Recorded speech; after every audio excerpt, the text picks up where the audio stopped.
Nagmahal, ngunit nasaktan. Yun ang nangyari kay Camila. Na-inlove sa lalaking may pananagutan na sa iba.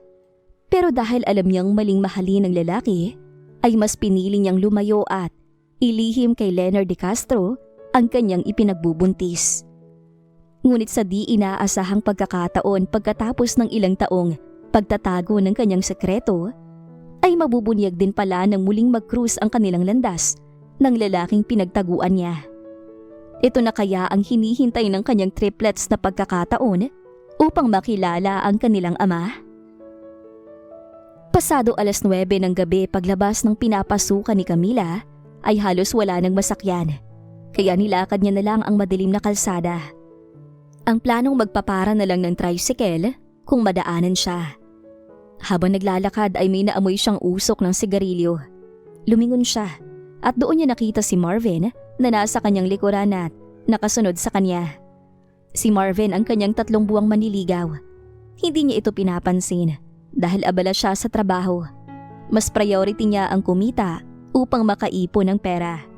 Pinauuwi na kasi siya ng ina sa probinsya dahil mahina na ang kanyang lola at wala nag-aalaga rito dahil may trabaho din ang kanyang ina. Isa itong masahista. 15 anyos lamang siya nang sumama sa kaibigan dito sa Maynila at 4 na taon na siyang di nakakauwi sa kanila at patuloy na nag-iipon ng pera.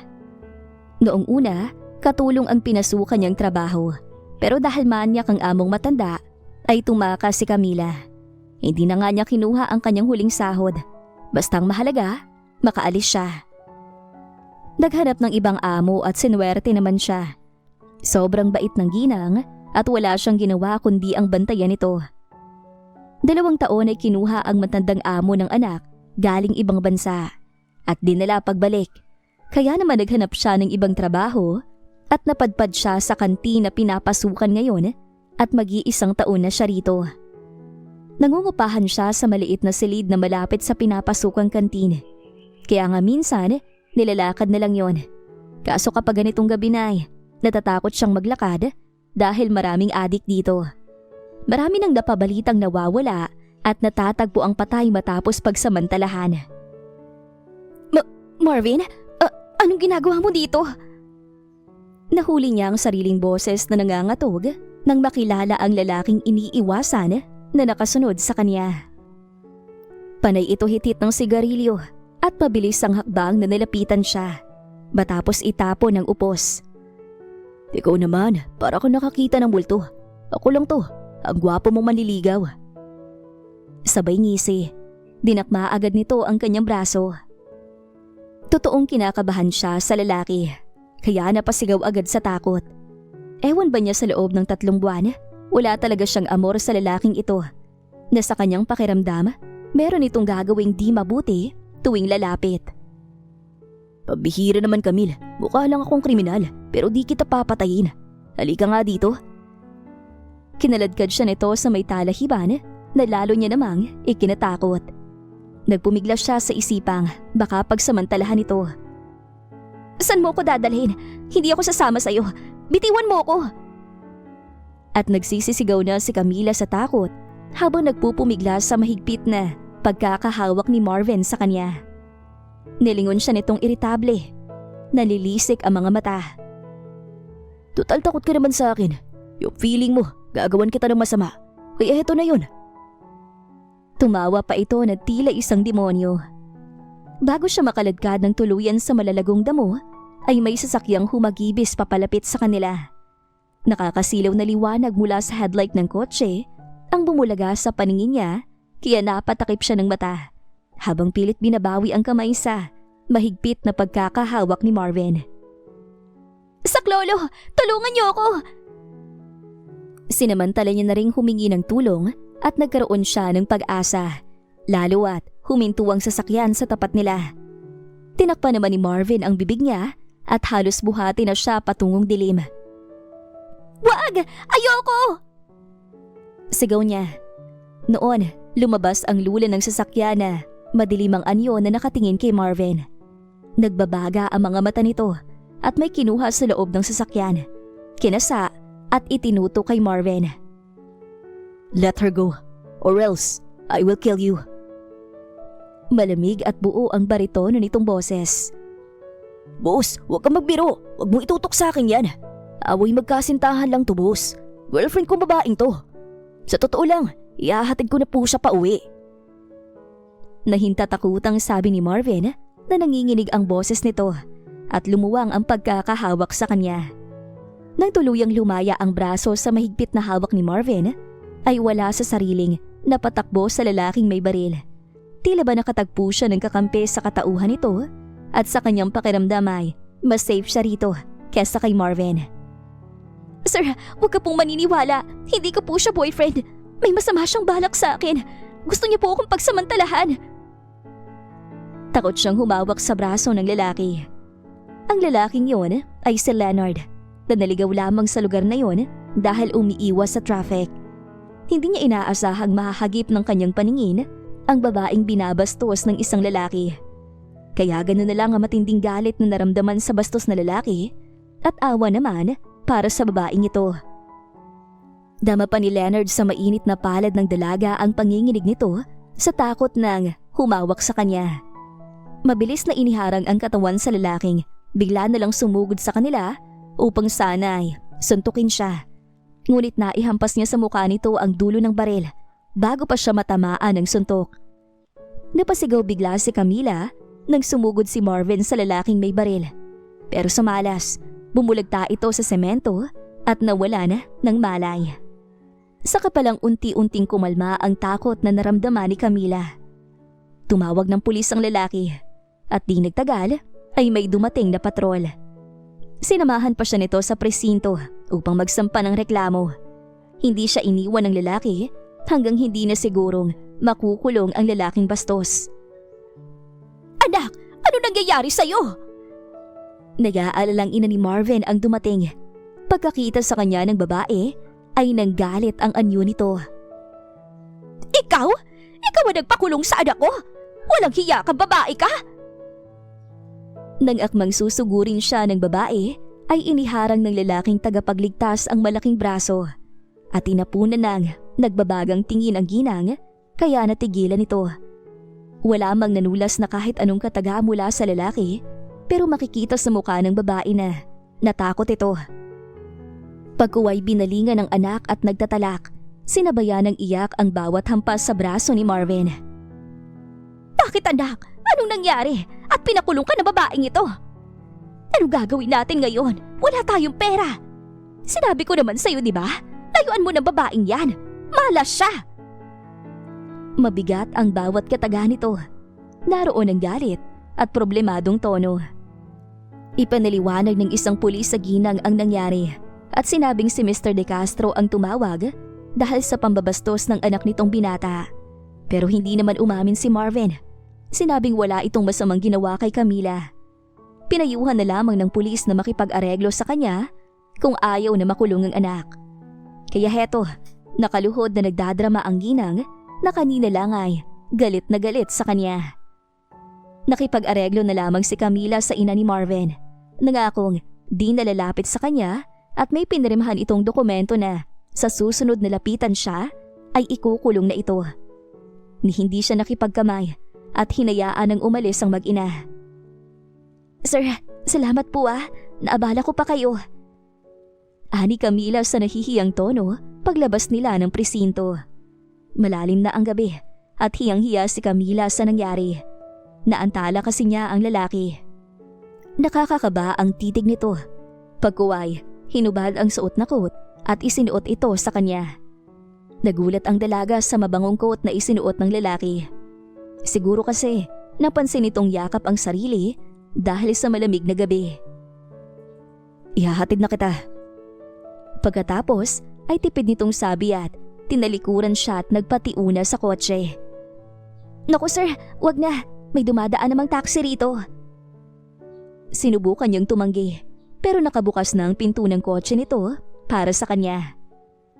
Nahihiya siyang tumingin sa lalaking nakatitig sa kanya at inaantay na sumakay siya ng kotse. Mukhang desidido itong ihatid siya, marahil sa pag-aalala. Sa loob ng kotse ay napatingin siya sa baril nitong itinuto kay Marvin kanina. Itinago yun ng lalaki at sinabing ginagamit lang yon for self-protection. Tumango siya at sinabi ang kanyang address. Halos maghahating gabi na nang dumating siya sa maliit na inuupahan. "Sir, salamat ah. Pasok ka muna. Ipagtitimpla kita ng kape. Saka, salamat nga pala dito." Nahihiyang hinubad niya ang isinuot nito sa kanya at ibinalik sa lalaki. Nagpaunlak naman si Leonard sa alok na kape ng dalaga. Sa di alam na rason, kahit na alanganin na sa oras. Curious lang siya sa napaka-inosenteng babae. Sa tansya niya ay naglalaro lang sa 18 ang edad nito. Bata pa para nag-isa sa buhay dahil solo itong nakatira sa maliit na apartment at nalaman niyang nagtatrabaho sa kantinang dalaga at pauwi na ito kanina.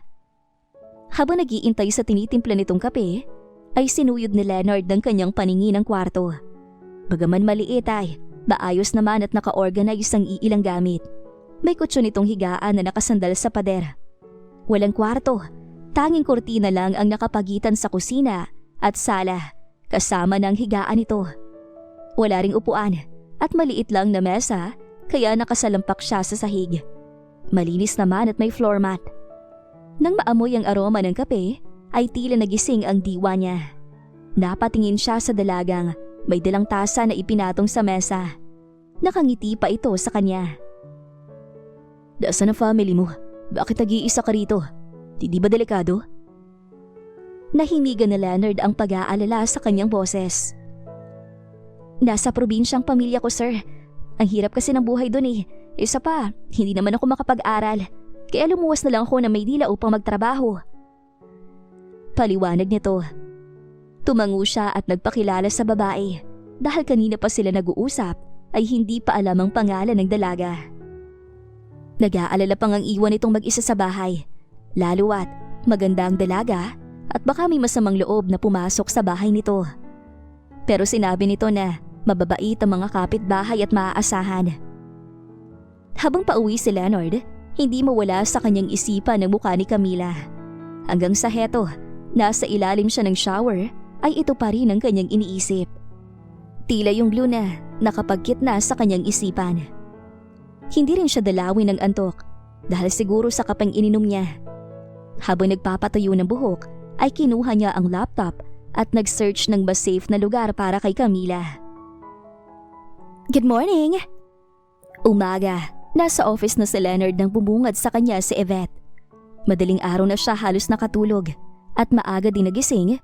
Kaya heto, pumasok na lamang siya sa kanyang office. Tinanguan niya ang nobya at tipid ng umiti. Malambing itong kumandong sa kanya at ikinawit ang isang braso sa kanyang leeg.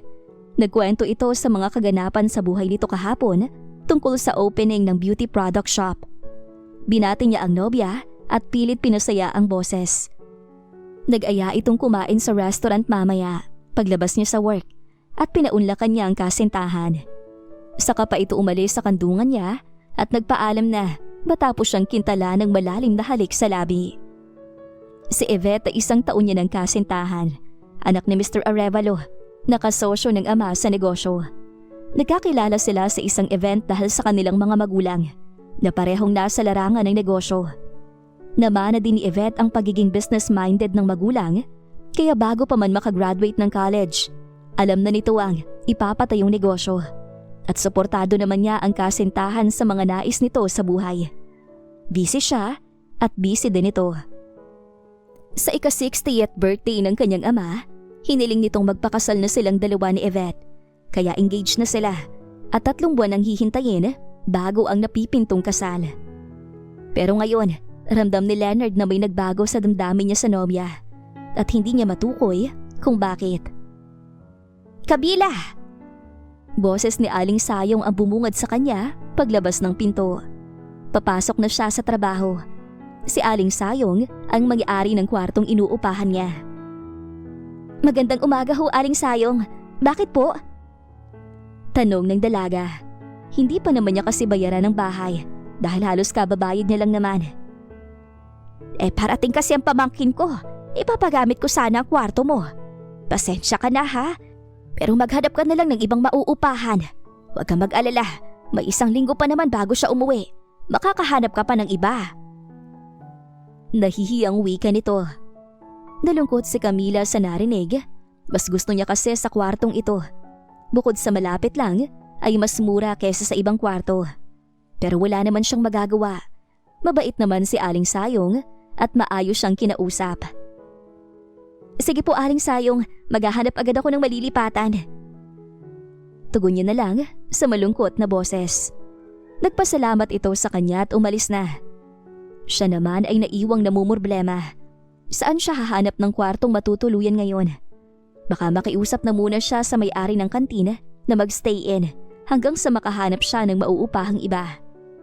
Yun na lang ang naisip ni Camila.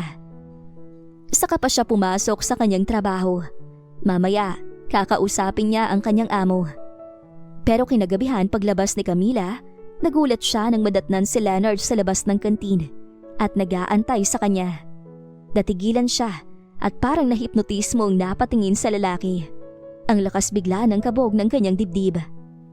Pagkakita sa kanya ni Leonard, ay mabilis itong bumaba ng kotse. Hay, tipid nitong bati. Seryoso, walang kaangiti-ngiti at matiim na nakatitig lang sa kanya. Katulad kong paano siya tinitigan kahapon. Sir, anong ginagawa mo dito? Takang tanong ni Camila. Buong akala niya, hindi na sila magkikitang dalawa ng gwapong lalaki pagkatapos ng ginawang pagtulong nito sa kanya. Pero heto, nasa harapan niya ito ngayon. At hindi niya inaasahan na may kung anong saya siyang naramdaman pagkakitang muli sa lalaki. Halika, mag-usap tayo. Matapos buksan ni Leonard ang pinto ng kotse, ay inilalayo niyang sumakay ang nagpaunlak na dalaga. Nahimigan niya ng pagtataka sa reaksyon nito, pero nagpatianod na lang sa kanya. After nilang mag-dinner ni Yvette, ay sinadya niyang puntahan ng dalaga sa trabaho nito. Madalas gabing-gabi na pala itong lumalabas sa trabaho. Umaga pa lang, inasikaso niya na ang malilipatan nitong apartment nang hindi na siya makakaramdam ng pag-aalala. Nasisiguro naman niyang wala silang magiging problema ni Yvette dito dahil tanging awa lang ang rason kung bakit nais niyang tulungan si Camila. Yun lang at wala nang iba. Sir, bakit tayo nandito? Napatanga si Camila pagbaba nila sa tapat ng di kataasang gate. Kulay maroon ang gate at may mga halaman sa paligid. From now on, dito ka natitira Camila. Walang prenong saad ni Leonard na ikinatanga ng dalaga. Ano ka mo, sir? Hindi siya nakagalaw sa kinatatayuan. I think you'd be safe here compare sa dati mong tinitirahan. Sabi nitong muli. Biglang napaisip si Camila na pinaalis na nga pala siya ng may-ari ng apartment na tinitirahan at hulog ng langit sa kanya sa Leonard. Magagawa pa ba niyang tumanggi? Hindi pa kasi siya nakahanap ng malilipatan. Hindi rin naligaw ang may-ari ng kantin kanina kaya hindi siya nakapagpaalam na magstay in. Ang isa kasi sa mga kasama niya sa kantin nagtsatsaga sa stay in dahil walang matutuluyan. Kahit halos wala daw pahinga. Madalas, inuutusan pa itong mag-prepare ng mga gagamitin para sa iluluto kinabukasan. At pagdating, pinaglilinis din daw ng bahay. Kaya iyon ang iniiwasan niya magstay in para sana makapagpahinga na pag-uwi. Pagpasok nila sa loob, bumungad ang saktong laki ng bakuran bago makarating sa pinto. Sa loob ay may 2 kwarto. Malaki yon para sa kanya. With kumpleto na ang mga gamit. Sir, wala naman po akong pambayad dito. Malungkot niyang wika, pero nagustuhan niya ang lugar. Di hamak na mas malaki kesa dati. Maganda sana ang lugar, pero sa tingin niya, mahal ang kwartong yon at baka nga kulang pampambayad ng 1 taong trabaho niya sa kantin. Huwag mo nang alalahanin ng rent, Camila. Sabihin mo lang kung nagustuhan mo. Tipid itong ngumiti at sa saglit ng ngiti ng lalaki, ay tila ba umarko ang puso niya. Naku sir, hindi lang basta nagustuhan. Gustong gusto ko po. Salamat. Labis ang tuwang naramdaman ni Camila na may matatamis na ngiti sa mga labi. Tumango ito at sinabing ito nang bahala sa mga gamit niya pero kalabisan na yon kaya tumanggi ang dalaga. Ngunit si Leonard pa rin ang nasunod. Pag-uwi sa bahay, pabaling-baling ang binata sa higaan at hirap makatulog. Nakipagtitigan siya sa kisame ng ilang segundo at sa tuwing pipikit ang kanyang mga mata ay maamumukha ni Camila ang kanyang nakikita. Bumangon siya at kumuha ng alak, baka sakaling makatulog siya. Nagulat pa siya nang lumapit ang kanyang ama. Sinamahan siyang uminom at nagkwentuhan silang dalawa.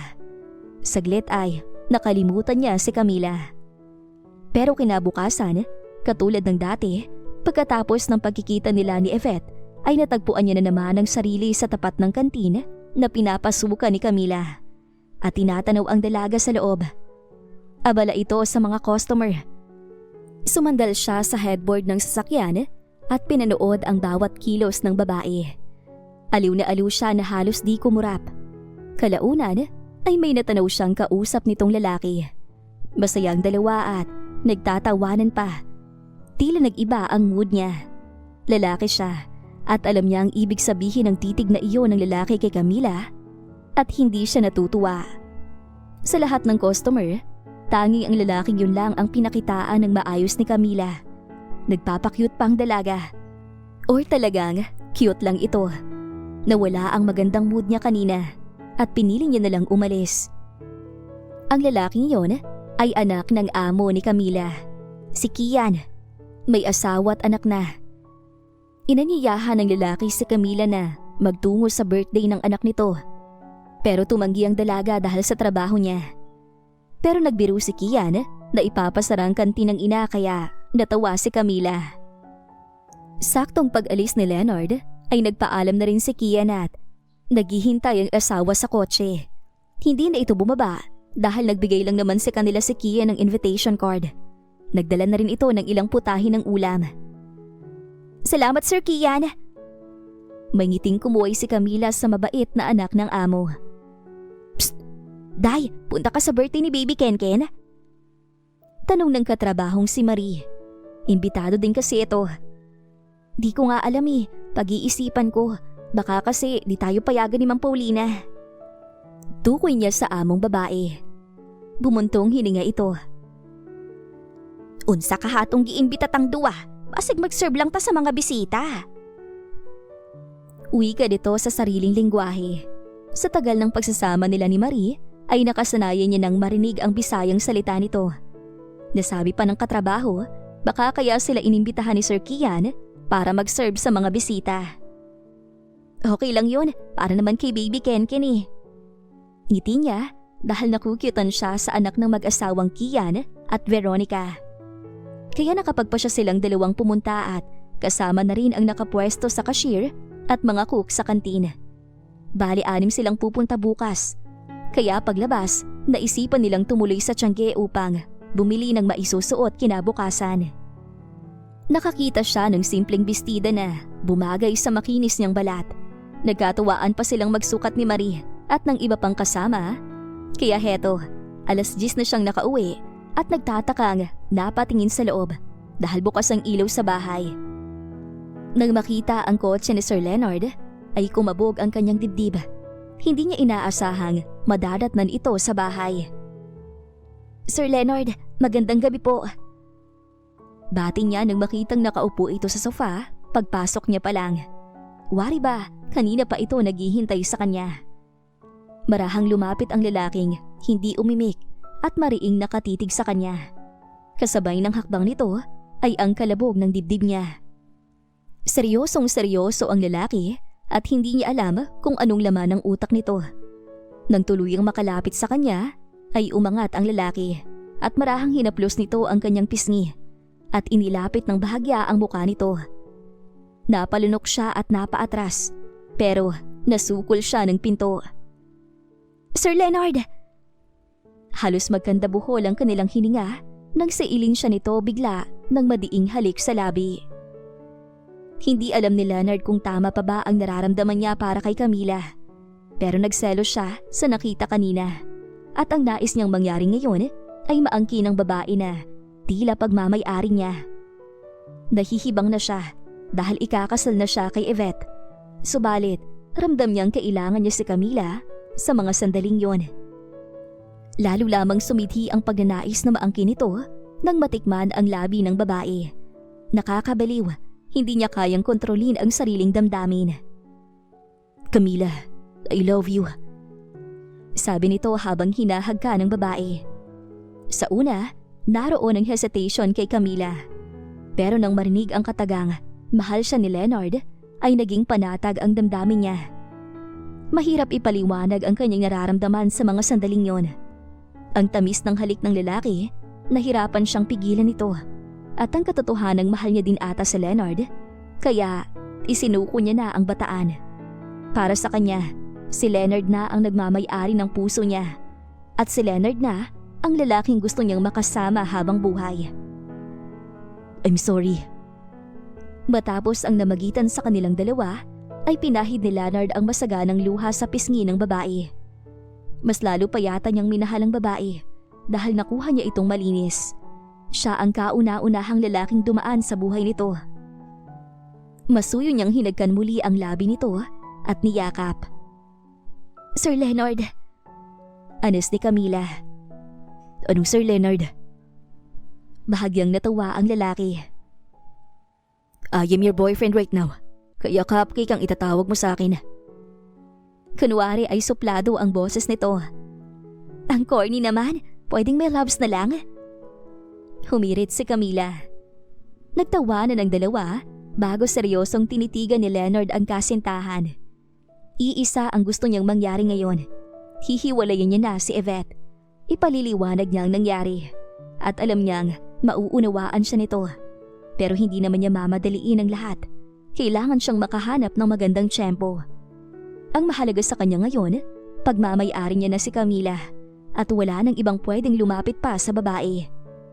Ilang sandali pa, tulog na si Camila sa kanyang tabi.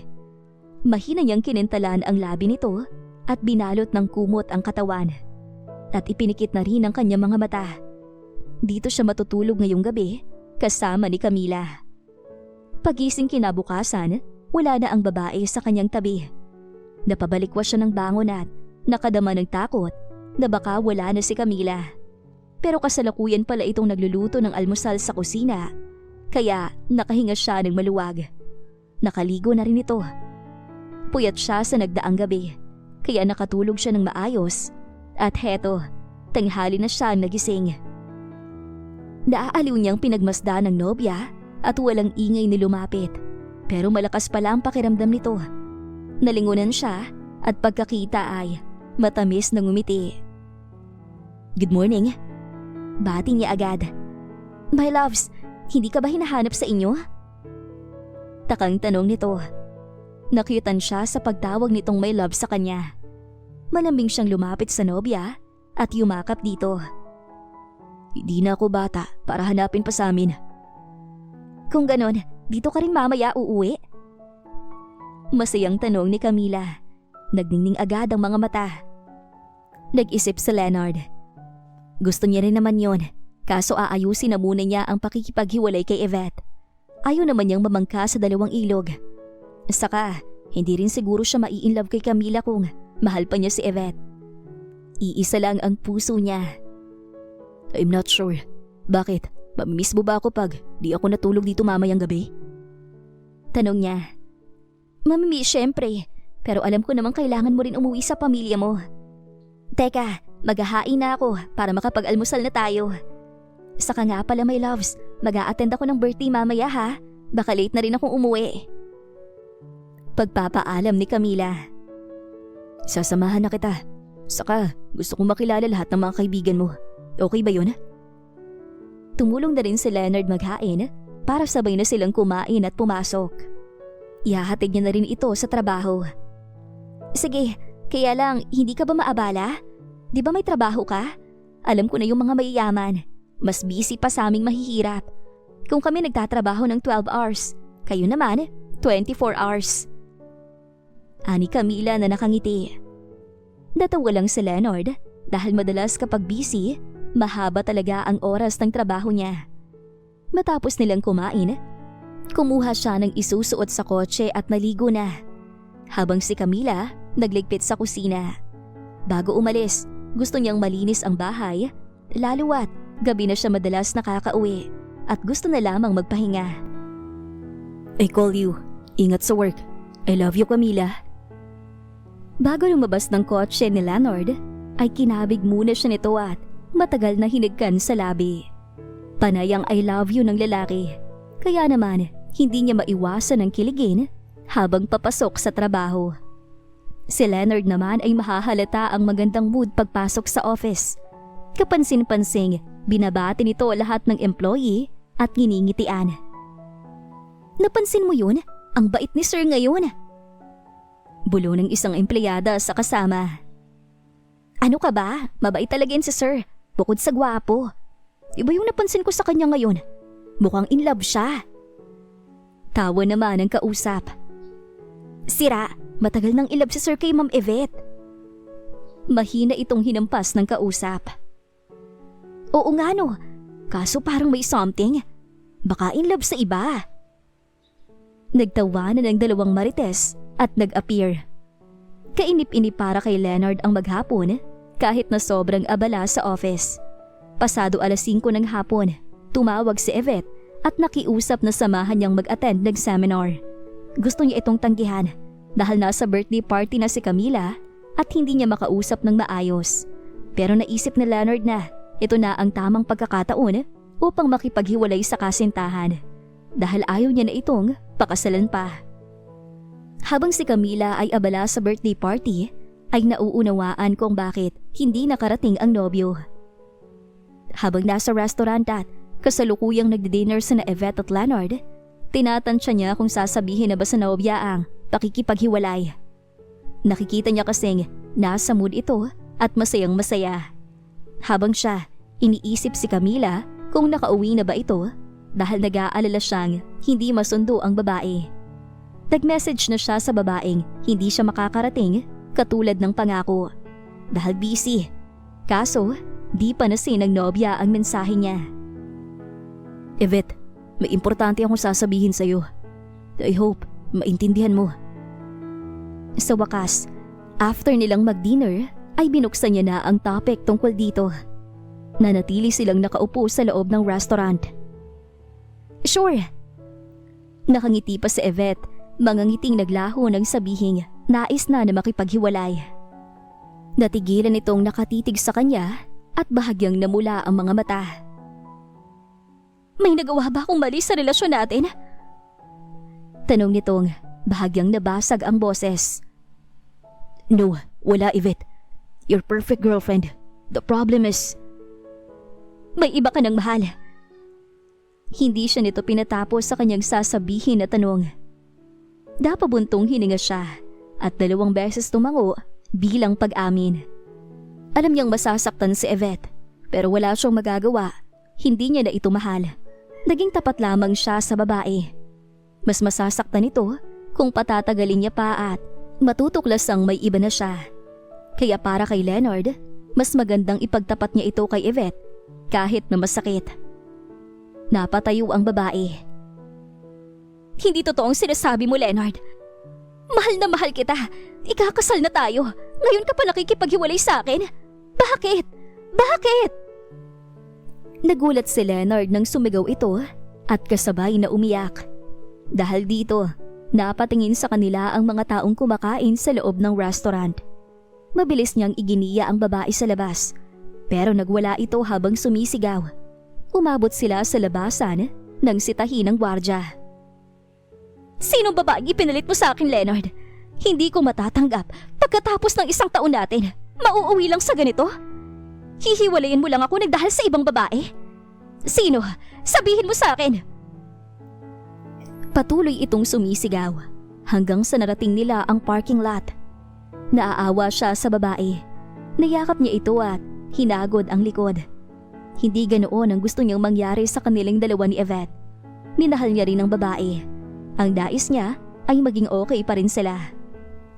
Tahimik ito nang ihatid niya hanggang sa bumaba ng kanyang sasakyan. Tumawag pa ito sa kanyang cellphone na hindi nagsasalita kundi ang umiiyak. Nang ibaba niya ang linya ay tumawag itong muli sa kanya at katulad kanina ay hindi rin nagsasalita. Nagchat pa ito sa kanya ng larawan na umiiyak. Hilam ang mga mata sa luha. Gabi na, tumatawag pa rin ito sa kanya. Pero hinayaan niya na lang dahil alam niyang hindi naman ito magsasalita. Hindi na siya nagtaka kung bakit nanggagalaiti ang kanyang ina sa galit kinaumagahan dahil sa pakikipaghiwalay niya kay Yvette. Pati ang mga magulang ni Yvette ay umalma din, lalo at alam ng mga kaibigan at kakilala na engaged na silang dalawa ni Yvette. Nakipag-ayos ka kay Yvette. Malaking kahihiyan sa pamilya natin ang ginawa mo, Leonard. Nababaliw ka na ba? Saktong nag-aalmusal sila sa umagang yon. Putok ang balitang nakipaghiwalay siya kay Yvette dahil nag-post ito sa social media. Nag-live ang babae habang umiiyak matapos siyang makipag-break. Tahimik ang kanyang ama na kalaunan sinaway ang ina na patapusin muna silang mag-almusal.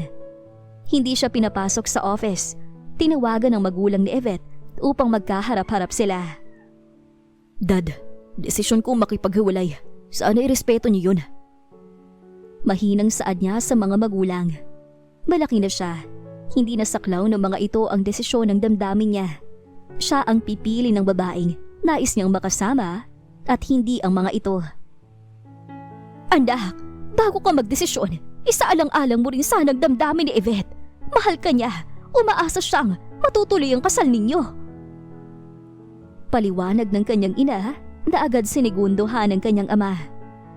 Gusto man niyang ipaglaban ang side niya ay ayaw siyang pakinggan ng mga ito. Dumating ang mga magulang ni Yvette at masasakit na salita ang kanyang natanggap, lalo na sa ama nito. Natinakot pa ang kanyang ama na kung hindi matutuloy ang kasal nila ni Yvette ay ipupull out nito ang malalaking share sa kanilang kumpanya na alam niyang ikakalugi nito iyon. Nakiusap pa ang kanyang ama na hayaan muna nilang pag-usapan ni Yvette ang kanilang relasyon at baka sakaling maayos pa. Bakit mo ginagawa to, Yvette? Nang mapagsolo sila ay tanong niya. Ang tinutukoy niya ay ang pagpapaawa nito sa social media kaya sira ang image niya at pinag-uusapan sila ng mga taong nakakakilala sa kanya. Walang mali sa ginawa ko, Leonard. Nasasaktan ako at gusto kong ilabas ang sama ng loob ko. Ginawa mo kong tanga, sinaktan. Galit nitong sabi. That's not true, Yvette. I broke up with you properly because I didn't want it to seem like I was cheating on you. Mas masakit kung ikaw mismo makakatuklas nito. Kung sa akin nangyari na nakipag-break ka dahil hindi mo na ako mahal, then I am willing to give up on you for your happiness. Giit niya. Sinungaling ka! Nasasabi mo lang yan dahil hindi naman sa'yo nangyari. Of all people, ikaw pang manloloko sa akin. I wanna make sure na hindi magiging madali para sa'yong iwan ako, Leonard. I ruined you. I swear it.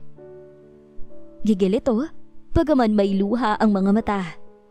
Hindi na nakipagtalo pa si Leonard dahil wala ring magandang pagtutunguhan ng pag-uusap nilang ito ni Yvette. Ayaw niya lang na mangingialam ang mga magulang ni Yvette sa kanila at tatakutin siyang sisirain ito. Alam niyang hindi magiging madali ang kahaharapin nilang pagsubok ni Camila, pero mahal niya ang babae at ipaglalaban niya ito. Malalim na ang gabi nang mapuntahan niya ang nobya sa apartment nito. Mukhang tulog na ang babae at nagising niya lang. Leonard? Nag-aalala ang boses ng dalaga. Tila pagod siyang yumakap sa babae at ganun din ito. Ngayong yakap ang nobya, saka lang naging panatag ang kanyang loob. Dama ni Camila na may hindi magandang nangyari kay Leonard dahil kahapon, isang beses lang ito nakapag-message sa kanya. At dahil abala sa party, pag-uwi niya na ito na replyan, ngunit umaga na nabasa na Leonard kaso walang sagot sa mensahe niya. Maghapon itong walang paramdam at nakauwi na lang siya ng bahay na hindi nasundo ng nobyo. Di man nag-expect pero na-miss niya ang presensya nito at naroon ang takot na baka wala na itong interes sa kanya matapos makuha ang lahat. Para sa mga sandaling yon, nauunawaan niya kung bakit. Busy lang talaga ang lalaki. Nawala na rin ang kanyang pangamba. Ang mahalaga sa kanya ngayon, mahal siya ni Leonard at nararamdaman niya. Kumain ka na ba, my love? Gusto mo bang ipaghain kita? Hinaplos niya ang magkabilang pisngi nito. Tinitigan siya ni Leonard at umiling. Malambing na, kinintalan siya ng halik sa pisngi. I miss you, Camila. Bulong nito. Nais lang makatulog ng mahimbing ni Leonard, kaya alam niyang sa tabi ng babaeng mahal niya, lamang siya tanging mapapanatag. Namiss niya din ito ng isang araw na di sila nagkita. At hindi niya kaya na hindi ito makasama kahit na ngayon lang. Halika na para makapagpahinga ka. Aya ni Camila sa nobyo. Mukha itong pagod. Naisip niyang galing ito sa office. Nagbihis lang si Leonard sa kanhiga na silang sabay at magkayakap na tulog. Mama, sino to? Takang tanong ng lalaking binayaran ni Yvette upang pasubaybayan si Leonard. Gusto niyang malaman kung sino ang babaeng kinahuhumalingan ng nobyo. Boyfriend ko. Sundan mo siya sa kahit saang magpunta at i-report mo sa akin. Heto ang sobre. 10,000 laman yan. Make sure na di ka mapapansin ni Leonard. At kung magkahulihan man, huwag mo kong ikakanta. Naiintindihan mo ba? Bahagyang may diin ang boses ni Yvette bago inilagay sa kamay ng kausap ang perang pangunang bayad. Nagtanggal ng dark sunglasses ang lalaki at inilagay sa ulo bago binuksan ang sobre. Pagkakita sa pera ay ngumisi itong tumingin kay Yvette. Susunod, ma'am. Sa sobrang saya, hinagkan pa nito ang sobre at naglaho kaagad sa harapan ng babae. Pinag-cross naman ni Yvette ang braso sa kanyang harapan at bahagyang umirap sa hangin. Humanda ang babaeng yun sa kanya. Pagsisisihan itong nakilala si Leonard. Sa kanya lang ang nobyo at hindi siya papayag na mawala ito sa kanya. Kinabukasan, katulad ng dati, bumangon ng sabay ang dalawa at magkatuwang na nagprepare ng almusal. Sabay naligo sa ilalim ng shower. Naulit ang matamis na namagitan sa kanila. Inihatid din ni Leonard ang nobya sa trabaho nito. Bago bumaba ang babae, ay binigyan ito ng card. Naglalaman iyon ng 1,000,000 at ibinibigay niya sa nobya. Gusto sana niya itong samahang mag-shopping, pero pansamantala, hanggang hindi pa niya naaayos ang lahat. Sa kanya, mananatiling tago ang relasyon nila. Nakita niya kasing kokonti ang mga gamit nito. Leonard, para saan to? Takang tanong naman ni Camila sa inabot ng nobyo sa kanya. Gamitin mo sa kung saan mo gusto. Mag-shopping ka. Bilhin mo lahat ng kailangan mo. Pasensya ka na kung hindi kita masasamahan. Busy ako masyado. Umiling si Camila. Hindi niya kailangan ng material na bagay. Leonard, ikaw lang sapat na. Hindi ko kailangan ng pera mo. Akma sanang ibabalik iyon ni Camila pero tinanggihan ni Leonard. Sinabing itago na lang at baka balang araw, kailanganin ito ng pera. May magagastos siya. Mahirap tanggihan sa Leonard. Katulad na lang kanina, muli siyang bumigay at hinayaang angkinin nito sa pangalawang pagkakataon. Dahil mahal niya ito. Kahit hindi niya gaanong kilala ang pagkatao nito, dama niyang mabait ang lalaki. Iisa ang nais niya ngayong may namagitan na sa kanila ng dalawang pagkakataon. Ang makilala, ang pamilya nito. Sakali man, nakahanda din siyang iharap si Leonard sa kanyang mga magulang.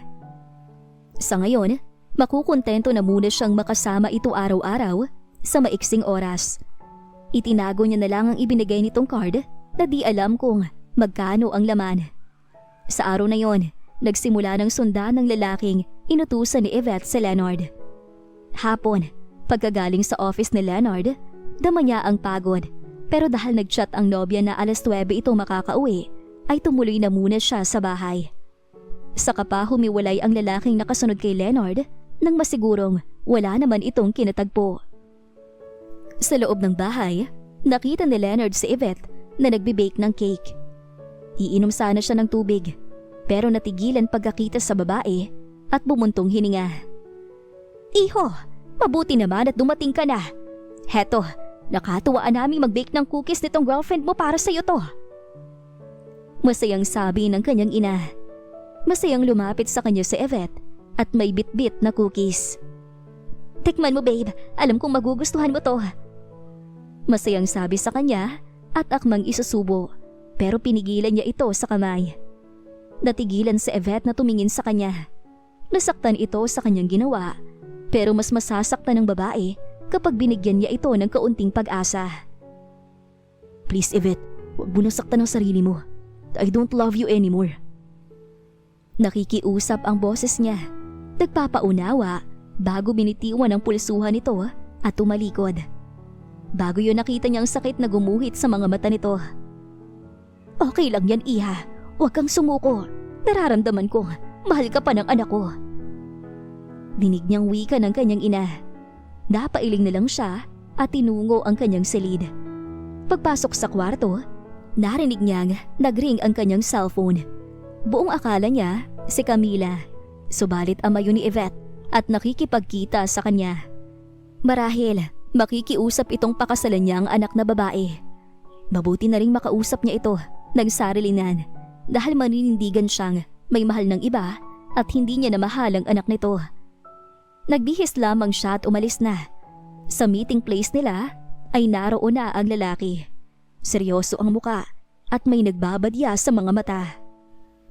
Hindi niya na inintay pang anyayahan siya nitong umupo. Kusa na lang siyang pumuwesto sa harapan nito. Tito, inuna si Yvette ang dahilan kaya po kayo nandito. Gusto ko lang pong linawin ang lahat. Hindi ko na po mahal ang anak ninyo. Mahirap pong pilitin ang sarili. Sana maunawaan niyo po ko. Walang gatol at seryoso niyang turan. Pero nanggalit ang lalaki at dinuro siya. Hindi nagpatinag si Leonard sa kahit ano pamang pagtutol ng mga magulang sa bago niyang relasyon, maging sa magulang ni Yvette.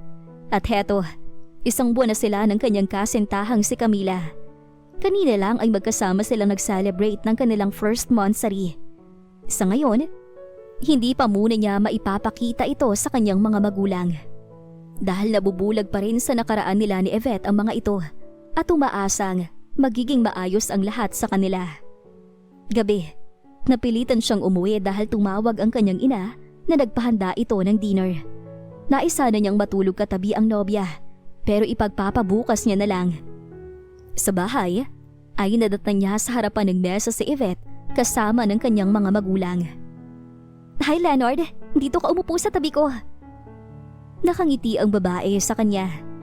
At dahil yon ang bakanting upuan, ay tumabi siya kay Yvette. Aliw silang pinagmasdan ng dalawa ng magulang habang kumakain. Naging tahimik lamang siya at walang planong makipag-usap sa mga ito dahil ang topic ay tungkol pa rin sa kanilang dalawa kahit na nilinaw niya ng may mahal ng iba. Matapos kumain, nagsali ng alak ang kanyang ama sa tig-iisang kopita. Nakipag-cheers pa ang mga ito habang siya ay napipilitan lamang. Pagkatapos inumin, dama niyang nakadama siya ng matinding antok. Nagawa pa niyang humakbang matapos nagdududang tiningnan ng katabi, subalit nginitian lamang siya nito. Ngiting makahulugan. Hindi pa man niya nararating si Leonard, ang kwarto niya ay nakatulog na itong bumulagta sa sahig. Kinabukasan, nagising si Leonard sa tabi ni Yvette na walang kahit na anong suot at nakayakap pa sa kanya ang babae. Napabalikwas siya ng bangon sa gulat.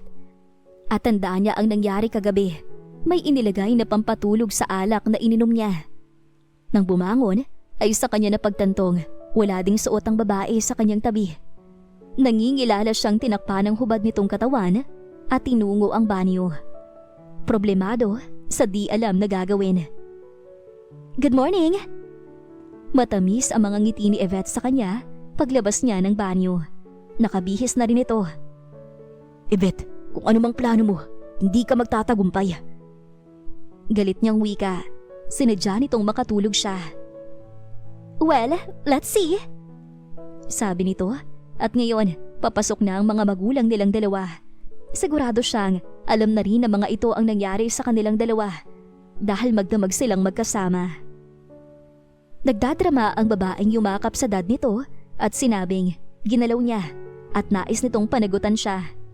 Pero dahil alam niyang yun ang plano ng lahat, ay walang narinig ang mga ito sa kanya at nagmamadaling umalis. Ano Leonard?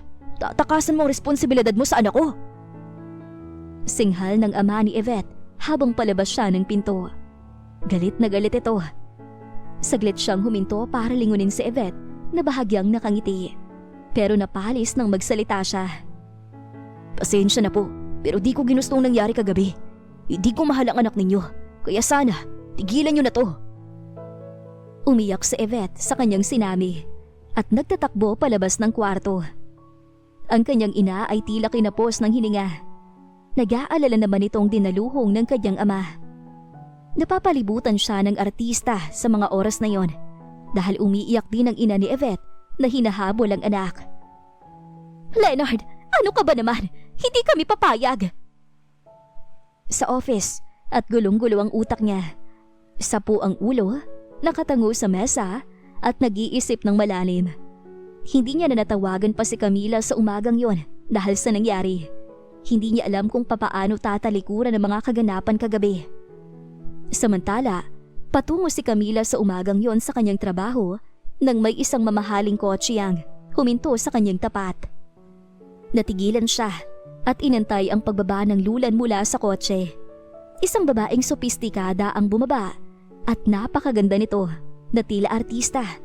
Mamahal ng suot at kumpleto sa alahas. Magandang umaga! Bati niya. Inirapan siya nito at sinuyod mula ulo hanggang paa. Ang babaeng yon ay si Yvette. Nalaman niya na ang address ng babaeng kinababaliwan ni Leonard mula sa lalaking kanyang inutusan na sundan si Leonard. Nang masigurong may kinalolokohan nga ito, ay gumawa siya ng plano. Yung planong hindi siya nito matatakasan. Ngayong alam na ni Leonard na may nangyari na sa kanila, wala nang atrasan pa. Tuloy ang kanilang kasal. At siya na ang bahala sa babaeng ito. Ikaw ba si Camila? Tanong niya. Tumango si Camila at nagtatakang napatingin sa gawi ng babae. I'm Yvette, kasintahan ni Leonard at ikakasal na kami. Itinaas ni Yvette ang kamay at ipinakita ang mamahaling singsing. Kinuha ang cellphone at ipinakita ang mga sweet na larawan ng dalawa. Natigagal si Camila at di makapaniwalang niloloko lamang siya ni Leonard. Sobra siyang nagtiwala sa lalaki at ibinigay ang lahat. Gusto kong layuan mo si Leonard. Heto ang pera. Alam ko namang yan lang ang kailangan mo sa kanya. Nag-abot ito ng makapal na sobre sa kanya. Hindi niya iyon pinansin dahil sa sakit na naramdaman. Tinalikuran niya ang babae at umiiyak na bumalik sa loob ng bahay. Malinaw sa kanya ang mga nakitang larawan ng dalawa. May video pa noong nag-propose si Leonard sa babaeng yon. Bakit siya nito niloko? Napakasakit na naging sukli sa kanya ni Leonard pagkatapos niyang magtiwala. Napangiti naman si Yvette nang magtatakbo ang babae papasok sa loob ng bahay. Ngayon, wala na siyang problema. Masaya itong bumalik sa loob ng kotse at pupuntahan niyang mag-aayos ng kanilang kasal. At ina-adjust na yon 2 araw mula ngayon. Para wala nang kawala pa sa kanya ang lalaki. Hindi siya papayag na papalitan lamang siya ni Leonard ng isang basura. Sa kanya lang si Leonard. Namandalisbis ang luha ni Camila habang nag-iimpake. Wala nang rason pa para manatili siya sa bahay na to. Napakasakit para sa kanya na sa loob ng 1 buwan nila ni Leonard, lolokohin lamang pala siya nito. Sosorpresahin sana niya ang nobyo at sasabihin nagdadalang tao, pero wala na palang rason para malaman pa nito ang pagdadalang tao niya. 1 buwan na siyang buntis at 2 araw pa lang ang nakakalipas mula nang matuklasan niya ito. Hindi niya lang nasabi kahapon kay Leonard at salamat na lang din dahil hindi niya pa naipaalam sa nobyo ang lahat. Matapos makapag-impake, malaya niyang tiningnan ang kabuuan ng kwarto. Sa maiksing sandali, marami silang alaala ni Leonard na nabuo sa bahay na yun. Bago lumabas ay tinawagan niya ang lalaki upang makapagpaalam. Pero wala siyang balak sabihin, alam niya na ang lahat. Nakailang ring din iyon bago sinagot ng lalaki. Hindi pa man nagsasalita si Leonard sa kabilang linya, ay naghabula na ang kanyang mga luha. Hi, my love. Tumawag ako para magpaalam sa'yo. Kailangan ko kasing umuwi ng probinsya. Tinawagan ako ni inay. Emergency daw. Pagsisinungaling ni Camila. Pilit tinitimpi na huwag pumiyok ang kanyang boses. Bakit ngayon mo lang sinabi? Pwede mo ba akong hintayin dyan? Ihahatid kita. Saka, anong address mo sa probinsya? Nag-aalalang napatayo sa kinauupuan si Leonard. Marami siyang iniisip. Isa na doon ang nangyari sa kanila ni Yvette. Bakit ngayon pa ito mawawala kung kailan kailangan niya ang nobya sa kanyang tabi? Huwag mo na akong ihatid, Leonard. Nasa bus station na ako. Katunayan ay, nakasakay na ako ng bus. Muli ay nagsinungaling si Camila. Naninikip ang kanyang dibdib at mas lalong naghabula ng kanyang mga luha. Masakit man para sa kanya na iwan si Leonard, pero kailangan niyang gawin. Ayaw niyang makasira ng relasyon. Kasalanan niya kung bakit nagtiwala kaagad kay Leonard. Napabuntong hininga naman ng lalaki sa kabilang linya.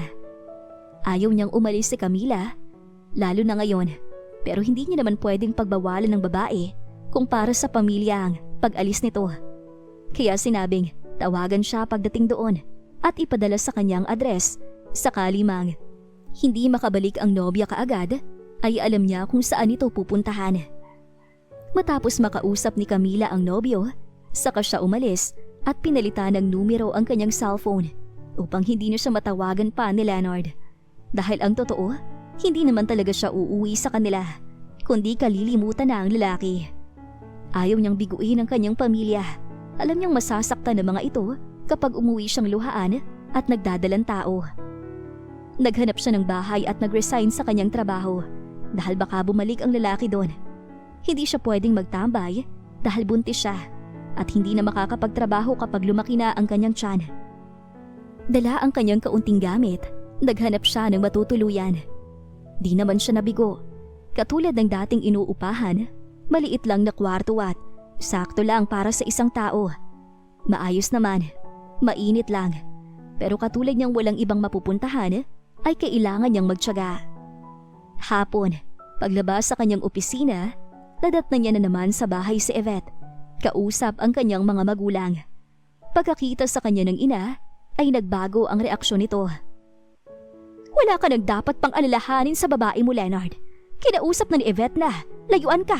At mabuti nilang din at nakinig ang babaeng yon. Pera lang naman ang katapat niya.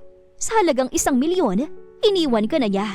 Yun bang klase ng babaeng ipagpapalit mo kay Yvette? A gold digger? Gilit na sabi ng kanyang ina. Napatingin siya sa ina bago sinulyapan si Yvette. I'm sorry, Leonard. Sinabi ko kay Camilang tungkol sa atin. Pinakita ko rin sa kanya yung video kung paano ka nag-propose sa akin. Siguro naman, sapat ng rason yon para iwan ka niya. Ang kapal naman ng mukha niya kung ipipilit pa rin ang sarili sa'yo.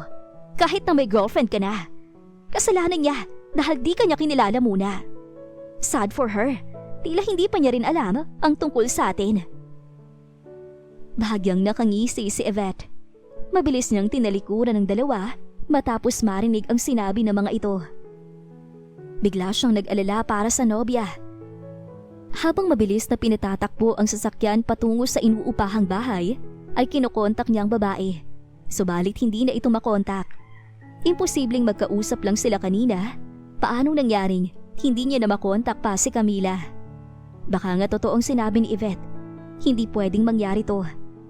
Ngayon niya napagtantong, mali na hindi sinabi sa nobya ang tungkol sa kanyang nakaraan. Paano siya magpapaliwanag sa babae kung hindi niya na ito makakausap? Sana mali ang hinala niya. Pagdating sa bahay, kinapa niya ang susi kung saan ito iyon madalas iniwan. Malinis ang bahay. Sobrang tahimik sa loob at nang tingnan sa cabinet, wala nang kahit isang gamit itong iniwan. Kung ganon, hindi na ito babalik. Iniwan na siya ni Camila. Nang maisip ang pinapasukan nitong kantin, ay nagmamadali siyang nagtungo. Baka sakaling alam ng mga kasama nito kung nasaan ang dalaga. Pero nanlumo siya dahil ni isa walang makapagsabi kung anong probinsya ng babae. Kung talagang umuwi nga ito. Hindi siya nawala ng pag-asa. Patuloy na kinontak ang nobya hanggang sa nagsawa. Kasalanan niya ang lahat. Tuluyan niyang hindi nakausap si Camila. At heto, 1 linggo na ang lumipas kung saan-saan niya na ito hinanap. Wala na siyang halos pahinga. Anak, huwag ka na magpakapagod pa sa kakahanap sa babaeng yon. Nakuha niya ng gusto niya sa'yo, kaya niya iniwan. Don't waste your time to that kind of woman. Si Yvette ang nababagay sa'yo. Salubong sa kanya ng ina, pagpasok niya pa lang sa loob ng bahay. Half day siya sa trabaho dahil abala sa paghahanap kay Camila. Wala na siyang gaanong tulog at kain. Palaging si Camila ang inaalala niya. Sa halip na sagutin ng ina, ay nilagpasan lamang ito. Gusto niyang mapag-isa at magpahinga. Mabigat ang loob niya dahil hindi makita ang nobya at hindi alam kung saan ito hahanapin ngayon. Bukas, panibagong paghahanap ang gagawin niya. Sa huli ay napagdesisyonan ni Camila na umuwi na lang sa kanila nang mapag-alamang triplets ang nasa loob ng kanyang sinapupunan. Saktong ikinakasal naman sina Leonard at Yvette sa mga sandaling yon. Dahil pagkalipas ng 1 buwan matapos ang nangyari sa kanila, ay buntis si Yvette. Wala nang choice si Leonard kundi panagutan si Yvette dahil galit na galit ang mga magulang ng babae sa kanya, ganong plano naman iyon lahat ng babae. Hindi siya masaya sa kasal na yon at labis siyang nangungulila sa babaeng tunay niyang mahal. Tinanggap na lamang niya ang masakit nilang naging kapalaran ni Camila. Inisip na hindi sila ang para sa isa't isa. Dahil kung mahal talaga siya ni Camila, bibigyan siya nito ng pagkakataong makapagpaliwanag. Pero umalis itong walang paalam sa kanya. Pagdating ni Camila sa kanila, excited siyang sinalubong ng kanyang ina, maging ang kanyang lola. Wala doon ang itay niya dahil nasa bukid pa.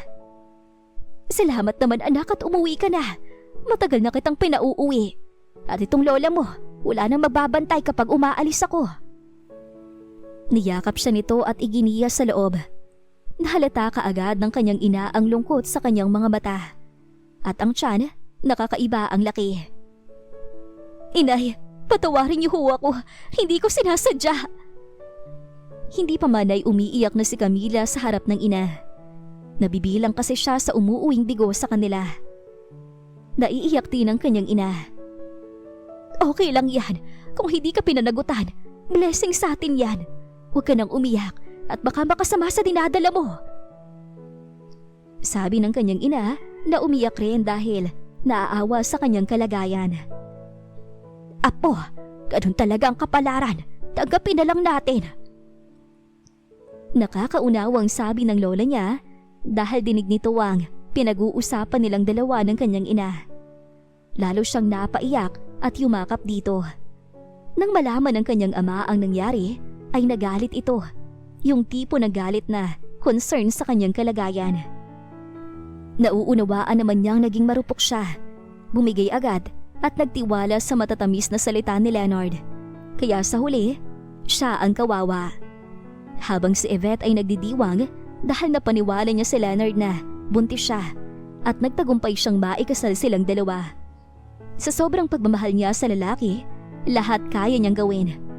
Makikipagpatayan siya sa kanyang karapatan para sa lalaki.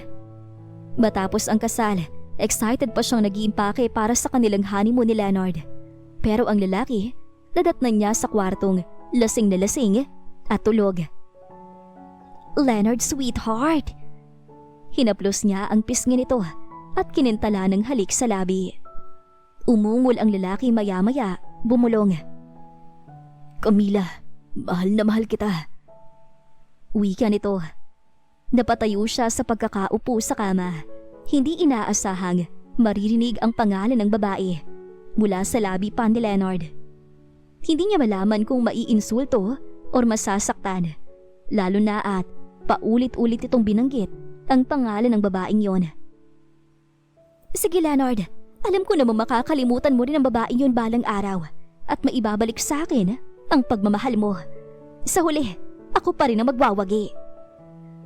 Naiinis, bagaman nakangiting wika ni Yvette.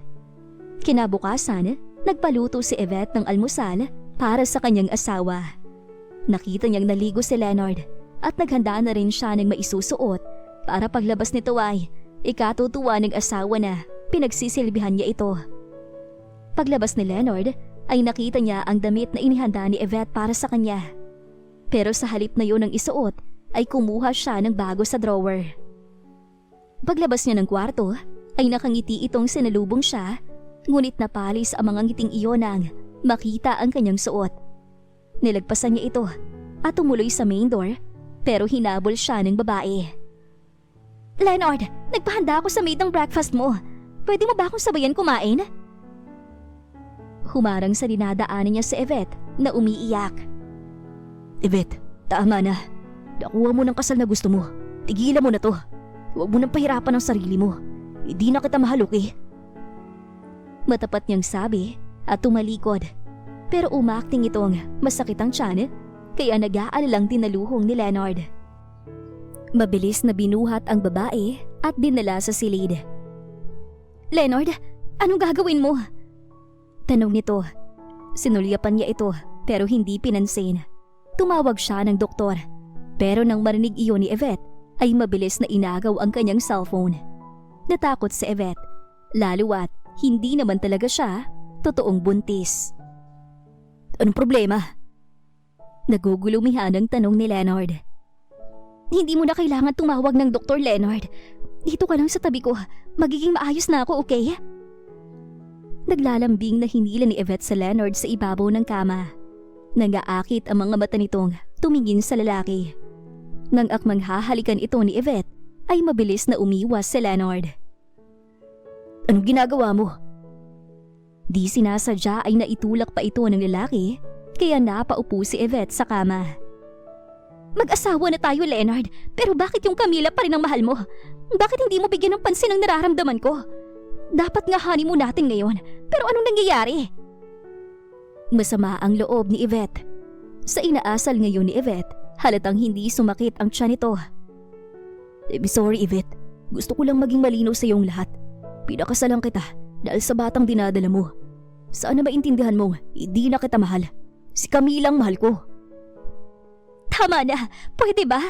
Alam kong maibabalik ko rin ang damdamin mo, Leonard. Mas matagal mo akong minahal kesa sa babaeng bago mo lang nakilala. Nasasaktang wika ni Yvette. Hindi na nakipagtalo pa si Leonard na agad tinalikuran ng asawa. Total okay naman na ito. Hinabol naman siya na nagsisisigaw na babae. Mas makakabuti kung hindi na muna siya umuwi ng bahay. Gulay kayo dyan mga suki! Fresh na fresh! Bili na! Masarap! Masustansya! Sigaw ng buntis na si Camila. Nasa palengke ito sa mga sandaling yon kasama ang pinsang si Vanny. Kumuha siya ng pwesto dito sa palengke at araw-araw sa ginawa ng Diyos ay dito niya ginugugol ang kanyang oras matapos asikasuhin ang kanyang abuela. Ito lang ang hanap buhay na alam niyang makakaipon siya ng perang gagamitin para sa panganganak. Ayaw naman niyang iasa sa card na ibinigay sa kanya ni Leonard. Baka mamaya wala palang laman yun. Pilit siyang nagmo-move on sa nangyari sa kanya. Ngayon, kahit may mga gabing umiiyak at nasasaktan pa rin sa nangyari, pero nagpapakatatag alang-alang sa kanyang anak, magpapakatatag siya. Nahihiya naman siya sa kanyang mga magulang na maging pabigat, kaya hanggat di pa nanganganak ay nagtatrabaho siya upang makaipon ng pera. Magkano lang naman ang kinikita ng kanyang ama sa bukid at sa pagmamasahista ng kanyang ina.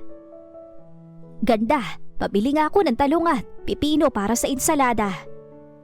Maya-maya, isang babae ang lumapit sa kanya. Nakatingin ito sa malaki niyang tiyan. Naku, salamat ma'am. Agad siyang nagkilo ng mga pinili nitong gulay na inilagay nito sa maliit na tray. Si Vanny naman ay inasikaso ang ibang customer. Ilang buwan na yan tiyan mo, Ining? Tanong sa kanya ng ginang. Ngumiti siya. 4 na buwan pa lang noon ang kanyang tiyan, pero dahil triplets ay kakaiba ang laki noon. Pwede ka bang makausap? Sabi sa kanya na pinagbigyan niya naman. Naghahanap pala ito ng maaampu na bata. At nang malamang disgrasyado siyang babae, ay nais nitong ampunin ng isa sa triplets niya at nag-offer sa kanya ng malaking halaga. Mayaman ang babae. May edad na ito pero walang anak. Tumanggi siya kahit anong mangyari. Hindi siya papayag na ipamigay isa man sa kanyang mga anak. Kayamanan niya ang triplets at ito lang ang natitira sa kanyang alaala ni Leonard. Nangako siya sa sarili na igagapang ang mga anak, mabuhay lang ang mga ito. Bigo ang babaeng umalis na lang. Nag-usisa pa si Vanny pero hindi niya na lang binanggit. Maya-maya ay inulan na sila ng customer kaya kapwa na sila naging abala. Marami kasing bumibili sa kanila dahil mas mura ang kanilang mga paninda kumpara sa kanyang katabi. Higit doon ay may pasobra pa. Kesa mabulok lang, kaya kapag hapon, halos ipamigay na lang niya ang gulay dahil ang iba masisira lang din. Kaya ang ibang namimili sa kanya ay natutuwa at binabalik-balikan siya.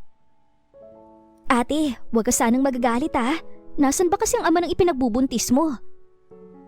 Tanong sa kanya ng pinsan habang pauwi na sila ng hapong yon. Hindi lang naman si Vanny ang nagtataka kung sino ang ama ng kanyang dinadala. Sapo niya ang malaking tiyan. Medyo pagod na siya sa maghapong pagtitinda dahil di talaga sila umuwi ni Vanny hanggat hindi nauubos ang mga gulay. Mabuti nga at konti lang ang inangkat nilang gulay.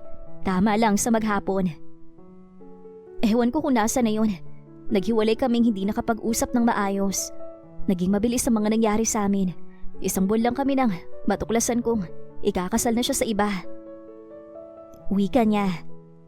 Mali kasi ate, dapat nag-usap muna kayo ng maayos. Ani Vanny sa kanya. Umiling si Camila. Hindi na kailangan. Sapat na yung mga nalaman ko tungkol sa kanya. Saka, ganun talaga. Hindi ka maloloko ng isang tao kung hindi ka magpapaloko. Malungkot niyang sabi. Naaawa naman itong tiningnan siya. Sorry ate, pinaalala ko pa sa'yo. Mabuti na lang na dyan si Kuya Alan. Naliligaw sa'yo at handang maging tatay ng mga anak mo. Dagdag pa sa kanya ng pinsan. Pero di niya nalang pinagtuunan ng pansin ang sinabi nito. Dahil sa totoo lang, nag-iisa lang ang lalaking minahal niya. At wala siyang balak na sagutin ang sinasabi nitong manliligaw. Sakali man, tanging mga anak na lang niya ang pagtutuunan ng pansin at pagbibigyan ng pagmamahal. Magfo-focus na lang siya sa buhay niya. Alam naman niyang sentro siya ng usapan dahil dinig niya sa kapitbahay at sinasabing malas ni Alan kung siya ang mapapangasawa dahil ito ang bubuhay ng kanyang mga anak. Samantalang, iba ang nagpasarap. Ayaw niyang mandamay pa ng ibang tao. Samantala, sa loob ng 4 na buwan, patuloy na nagsisinungaling si Yvette kay Leonard tungkol sa pagbubuntis nito. Peke ang ipinakikitang ultrasound sa lalaki, maging ang tiyan nitong malaki ay fake rin. Palibhasa, hindi naman ito gaanong pinagtutuunan ng pansin ni Leonard dahil kadalasan sa office siya nagpapalipas ng gabi. Pero nagdududa siya sa kilos ng babae dahil unang-una, hindi siya isinasama nito sa check-up. Madalas ay ang kanyang ina lamang ang kasama ni Yvette. Pag uwi niya kinahapunan, nadatnan niyang nakadapa ang babae sa kama. Napabalikwas kaagad ito ng bangon pagpasok niya sa kwarto. Malambing siyang nilapitan ng asawa at yumakap. Humirit kaagad ito ng gustong kainin at nagpa-deliver naman siya. Sabi ng kanyang ina, kapag may pinaglilihihan ng babae, kailangan daw yun ibigay sa babae. Pero di nawala ang pagdududa sa kanyang isipan. Wala siyang nararamdamang presensya ng anak nila sa loob ng tiyan nito. Pero ang pagdududang yon ay sinarili na lang. Matapos manganak ni Camila at huminto na ito sa pagtitinda dahil walang mag-aalaga sa kanyang anak, ginamit niya ang laman ng card ni Leonard na ibinigay sa kanya. Kinulang kasi ang kanyang naipon sa pagtitinda. Kahit sa public hospital lang siya nanganak. Wala na siyang choice at nagulat siyang malaki pala ang laman ng card na ibinigay sa kanya ng lalaki. Nakapamili pa siya ng mga gamit ng mga bata. Katuwang niya sa pag-aalaga ang pinsang si Vanny dahil hindi na ito makapag-aral ng kolehiyo. Kapag wala namang service ang kanyang ina ay katuwang niya itong magbantay sa 3 niyang cute na baby. Isa lang ang pinagdarasal niya ngayon, na maging healthy ang kanyang mga anak. Good morning, sweetheart! Buhat-buhat ni Yvette ang batang lalaki na inampun nito at kunyaring anak niya. Pinapaniwala ng babae sa Yvette na anak nila ang 1 buwan ng batang lalaki na pinangalanan nitong Leonard Jr. Nagkunwarian itong mag-labor at saktong ipinanganak ang bata ng ina, kaya hindi ito pinagdudahan ni Leonard. Yun nga lang, wala siyang lukso ng dugo na nararamdaman sa bata. Nagbabakasakali si Yvette na sa pamamagitan ng bata ay maibalik ang nararamdaman ni Leonard sa kanya. Pero tila wala naman nagbago kay Leonard. Tanging sa bata lang ito may pakialam. Unti-unti na siyang nawawala ng pag-asang maibabalik pa ang dati. Aalis ka na naman ba? Halos kadarating mo lang, Leonard. Wala na bang ibang mahalaga sa'yo kundi yung trabaho mo? Puno ng sama ng loob si Yvette. May business trip si Leonard sa probinsya at mawawala ito ng 1 linggo. Pero hindi man lang siya kinakausap. Binuhat lang nito ang bata saglit, saka nag-impake at ngayon, heto, aalis nang hindi nagpapaalam sa kanya. Nilingon ito ni Leonard. Tapatin mo nga ako, Yvette. Ako ba talagang batang yan? Dahil wala akong nararamdaman kahit lukso man lang ng dugo. Sa pagmamarakulyo ni Yvette ay tanong ni Leonard. Nakita niya ang pagkabalisa nito. Nag-iba ang kulay ng muka. Hindi ko alam ang sinasabi mo, Leonard. Nakita mo namang nanganak ako, di ba? Wika nito. Ang sinasabi nitong nakita ay hindi totoo dahil nasa office siya at tinawagan lamang ng ina at sinabing nakapanganak na si Yvette. Una pa man, nakita ang bata ay iba agad ang nararamdaman dito. Napakalayo ng loob niya sa bata. Hindi na niya ipinagpilitan pang alamin mula sa babae ang tungkol sa bata. Balang araw, malalaman niya rin ang katotohanan kung nagsasabi ba si Yvette ng totoo or hindi. 2 taon ang triplets ni Camila nang mapagdesisyonang iwanan sa kanyang ina at bumalik sa Maynila upang magtrabaho. Tumawag siya sa dating amo na kung pwede, bumalik siya sa dating trabaho. Sakto at may isang branch na ipinatayo ang kanyang amo at nangangailangan ito ng isang cashier. Wala man sa planong iwan ang mga anak, subalit kailangan. Sinikap naman niyang magtrabaho sa kanila. Yun nga lang, hindi pabor ang pagkakataon. Sobrang hirap kitain ng pera. Nag-aalala siyang hindi maibigay ang pangangailangan ng kanyang mga anak. May pera pa naman siyang natitira galing sa card na ibinibigay ni Leonard at yun ang kanyang iniwan sa ina, panggasto sa mga bata. Katuwang nito ang pinsang si Vanny sa pag-aalaga sa triplets niya. Anak, mag-iingat ka dun ah! Umiiyak ang kanyang ina habang palabas siya ng bahay. Nag-aalala ito marahil na baka pagbalik niya, buntis naman siya ng triplets. Alam nito ang hirap na dinanas niya sa pagluluwal ng 3 bata at batid na mga magulang ang sakripisyo sa pagpapalaki sa mga anak. Yung tipong walang pahinga at maraming tiniis na hirap at marami pang titiising hirap para sa mga anak. Opo inay, ikaw na pong bahala sa mga anak ko ah. Isa-isa niyang niyakap ang kanyang mga anak. Mamimiss niya ang mga ito. Inosente lamang na nakatingin sa kanyang mga anak. Hindi alam ng mga ito na iiwan niya. Matapos yakapin ang kanyang pinsang si Vanny at magpaalam sa abuela, ay tuluyan na siyang sumakay sa tricycle na maghahatid sa kanya sa sakayan ng bus. Naninikip ang kanyang dibdib habang papalayo ang tricycle na sinasakyan. Mga anak, para sa inyo tong gagawin kong paglayo. Masakit niyang bulong sa kanyang isipan. May namuong luha sa kanyang mga mata.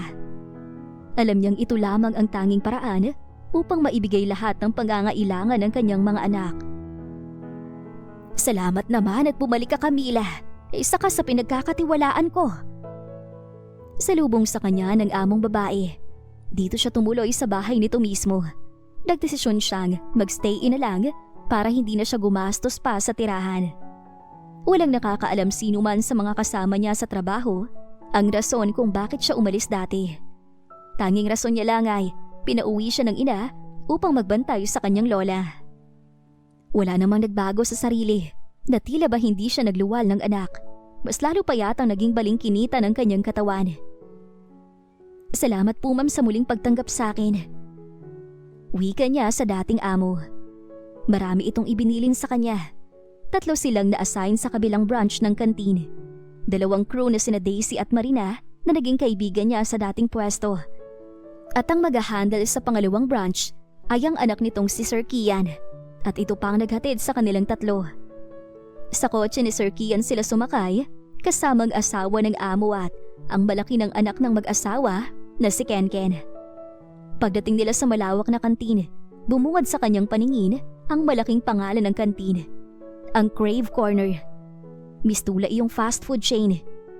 Sa loob ng 3 buwan ay naging maayos ang kanyang trabaho.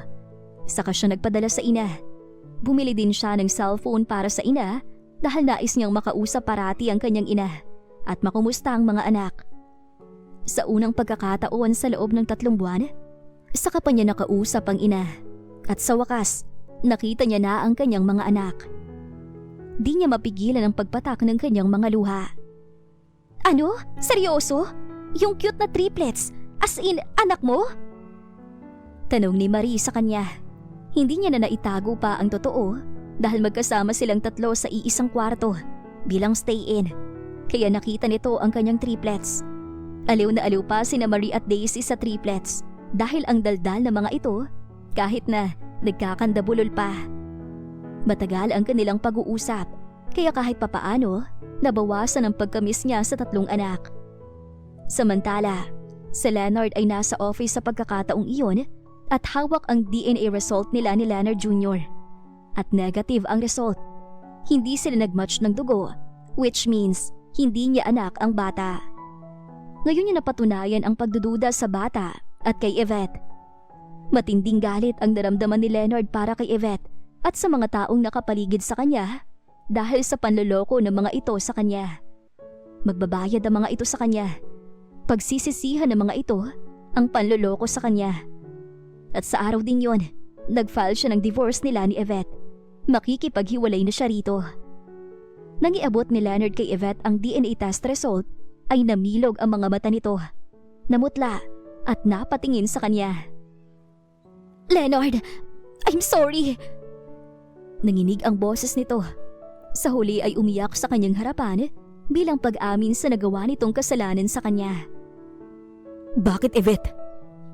Nanginginig ang boses niya at tinitimpi ang matinding galit. Bakit mo ko nagawang lokohin? Bakit? Isang malakas na suntok sa pader ang di napigilang pakawalan ni Leonard dahil sa matinding galit niya para kay Yvette. Kundi dahil sa paninira nito kay Camila, hindi siya iiwan ng babae.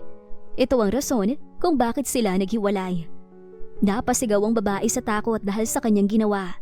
Mabilis siya nitong niyakap. Leonard, I'm so sorry. Nagawa ko lang yun dahil mahal na mahal kita. Ayoko mawala ka. Lahat gagawin ko. Manatili ka lang sa tabi ko. Huwag mo akong iiwan. Ginawa ko lahat ng iyon para lang tanggapin mo uli ako. Uwi ka nito habang yakap siya at umiiyak. Marahas niyang itinulak ang babae dahil sa galit. Hindi kita mapapatawad, Yvette. Kung mahal mo ko, hayaan mo maging masaya ako sa taong totoong mahal ko. Hindi yung ikukulong mo ako sa mga kasinungalingan mo. Magkalimutan na tayo. Nag-file na ako ng divorce paper. Antayin mo na lang na dumating sa'yo yun. Simula sa araw na to, wala na akong pakialam sa'yo. Mabilis na tinalikuran ni Leonard ang babae habang nagtitimpi ng galit sa kanya. Naglumapasay ito sa sahig habang umiiyak at humihingi ng tawad. Kita ng bata ang pag-aaway ng inakalang mga magulang at nasasaktan ito sa natuklasan. Nag-impake si Leonard at kahit anong pigil ni Yvette sa kanya, hindi niya ito pinakinggan. Tinungo niyang opisina ng kanyang ama at nag-resign sa trabaho. Leonard, anong ibig sabihin nito? Taka nitong tanong. Itanong niyo kay mama. Diloko nila ako. Pinaniwalang anak ko si Leonard Jr. Pero dad, diloko nila ako ni Yvette. Dalang-dala pa rin sa emosyon niya si Leonard. Ano? Kahit ang kanyang ama ay nagulat sa narinig. Mukhang wala itong alam sa nangyayari. Pero wala na siyang pakialam pa. Nakapagdesisyon na siyang mag-focus sa paghahanap kay Camila. Wala siyang mga magulang na lolokohin ng sariling anak para lang sa mga kagustuhan nito. Hahanapin niya si Camila. Saan mang lupalop ng mundo ito naroon at ayaw niya nang makita pa isa man sa kanyang pamilya. Hinabol pa siya ng ama upang pigilan pero tuloy-tuloy lang siya sa paglabas. Sunod-sunod ang naging pagtawag ng kanyang ama sa kanya pagkaalis niya sa office nito. Pero wala siyang balak sagutin yon. Ibinulsa niya lang ang kanyang cellphone at patuloy na nagmaneho. Mabigat ang kanyang loob sa nangyari. Almost 2 years siyang naniwala sa mga kasinungalingan ni Yvette at ng kanyang ina. At ngayon, winawakasan na niya. Pagkagaling niya sa office ng kanyang ama, ay tumuloy siya sa isang hotel at mananatili siya rito hanggat hindi nakakahanap ng bahay na pwede niyang pagdalhan kay Camila. Sakali mang matagpuan niya ito. Babalikan niya ang dating pinapasukan ni Camila at magbabaka sakaling alam ng amo nito ang address ng babae. Iniisip niyang Baka di alam ng mga katrabaho nito or inilihim lamang nito sa kanya noong una. Habang abala si Camila sa kanyang trabaho, nakatanggap siya ng tawag mula sa kanyang among babae na may naghahanap daw sa kanya na ang pangalan ay Leonard De Castro at nais daw siyang makausap. Nakadama ng takot si Camila nang maalala ang lalaking sumugat sa puso niya. Anong kailangan ito sa kanya? Gayong kasal naman na ito sa iba. Nagmakaawa siya sa amo na huwag sabihin sa lalaki kung nasaan siya. Ayaw niyang magulo pang muli ang isip at damdamin niya. Nahirapan siyang mag-move on noon. At ngayon, biglang bumalik ang sakit na dati niyang naramdaman. Bakit kailangan pa nitong magparamdam sa kanya? Hindi niya rin sinabi sa amo kung anong meron sa kanila ni Leonard. Nag-aalala siyang malaman ng lalaking may anak sila at baka kunin ito iyon sa kanya. Pasalamat na lang siya at hindi na nagtanong pa ng marami ang kanyang amo. Saka lang siya nakahinga ng malalim pagkatapos sabihing umalis na ang lalaki. Nabiguman si Leonard, hindi niya isusuko sa paghahanap kay Camila. Kahit ilang taon pang lumipas, nararamdaman niyang nagsisinungaling ang babaeng kausap kanina. Kaya babalik siya. Pagdating sa hotel, ay tila pagod siyang humiga sa kama at dinama ang katahimikan ng malawak na silid. Binulabog lang siya ng tawag at ang appear sa screen niya ang number ng kanyang ina. Alam na nito marahil ang nangyari sa kanila ni Yvette. Nang hindi niya sinagot ang tawag nito, ay sunod-sunod itong nagpadala sa kanya ng mensahe. Subalit isa man sa messages ng kanyang ina ay hindi niya sinagot, ni hindi niya binuksan. Alam niyang panibagong pagsisinungaling lamang ang sasabihin ng kanyang ina. Sa mga sandaling yun nga, ay nag-aabang ang mga magulang ni Yvette sa mansyon ng mga De Castro sa pagdating ni Leonard. Dahil iyak ng iyak si Yvette habang isinasalaysay ang nangyari. Subalit lumalim na lang ang gabi, walang Leonard na dumating. Walang sagot sa tawag ni Mrs. De Castro sa kanyang anak. Nagbanta pa ang ama ni Yvette bago umalis sa mga ito na ibabagsak ang negosyo ng mga De Castro dahil sa ginawa ni Leonard sa kanilang anak. Kumuha ka ng paraan, Ricardo! Tawagan mong anak mo! Umiiyak ang babae habang nakikiusap sa asawa. Sila na lang nandun at umalis na ang mga magulang ni Yvette kasama ang babaeng iyak ng iyak. Iiling-iling ang lalaki. Sa ginawa ninyong panloloko kay Leonard, wala na akong magagawa pa kundi hayaan siya sa gusto niyang mangyari. Kahit sa akin ginawang bagay na ginawa niyo ni Yvette kay Leonard, hindi rin ako matutuwa. Kahit akong ubasa akong totoong apo ko si Leonard Jr. Buntong hininga ni Mr. De Castro bago iniwan ng asawang umiiyak. Hi! Kumusta na ang mga baby ko dyan? Nakangiting tanaw ni Camila sa 4 na taon niyang mga anak habang kausap sa kanyang cellphone through video call. Parang kailan lang, 2 taon na muli ang lumipas at heto, malalaki na ang kanyang mga anak at ngayon nga ay nag-aaral na. Tapos na siya sa trabaho at heto, nasa loob na siya ng kwarto. Nag-isa dahil may date ang workmate niyan sina Marie at Daisy. Sinundo ng kanilang mga boyfriend kanina. Kada taon siyang umuwi sa kanila upang bisitahin ang kanyang mga anak. Pero maiksi ang 1 linggong bakasyon. Hindi nga siya kontento sa 6 na araw para makasamang mga anak. Kaya bumabawi na lang siya sa tawag after duty. Mama, ginalingan ko po sa school kanina. Pagmamalaki ng kanyang anak na si Lara. Napaka-cute ng ngiti nito at natutuwa siya sa matambok nitong pisngi at sa dimple nito. Mama, ako din po. Nagsulat ako. Heto oh. Sabi po ni teacher, ang galing ko po. Very good daw po ako. Sabay singit ni Leia at iwinagayway ang bitbit na papel. May nakadrawing doon na hindi niya maunawaan kung ano. Pero ang wika ng anak ay ibon yon. Nagkakandanguso ito habang nagsasalita. Humahagikik sa tuwa.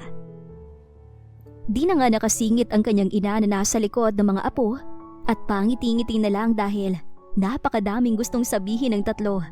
Pero matapos ibida ang mga gawa nila sa school, ay natigilan siya nang magsalita si Liza. Mama, nasan po bang papa namin? Lagi na lang po ikaw yung nakakausap namin. Nasan po siya? Kaya nga mama, yung classmate namin kahapon sa school program kasama yung mama at papa nila. Kami, si Lola lang. Wala po ba kaming papa?